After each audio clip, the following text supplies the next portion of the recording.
They're Catholic nuns who've dedicated their lives to prayer and seclusion.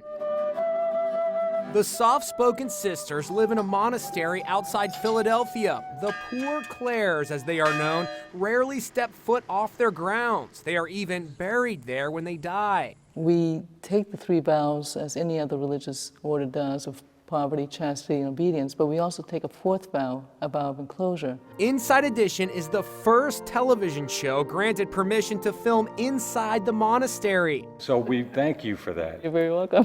We're glad to have you with us. In the past, the sisters wouldn't even see people who delivered items to the convent. They used this barrel apparatus. The individual on the other side would place her item within the barrel, and then the sister would turn the barrel back and gather the item that the individual brought.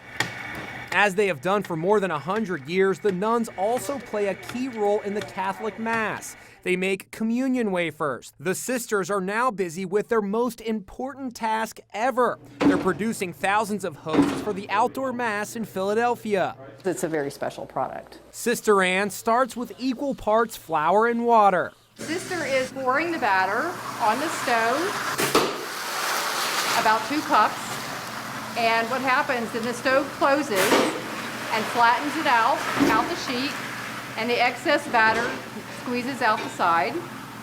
She lets it cook for about 30 seconds, and then she carefully takes it off because it's very hot. Oh, that's nice. Sisters cut the sheets into round wafers of varying sizes using a stamping machine. The wafers are then packed and sent to churches near and far. These boxes are headed to the Mass in Philly, making them a special part of this historic visit.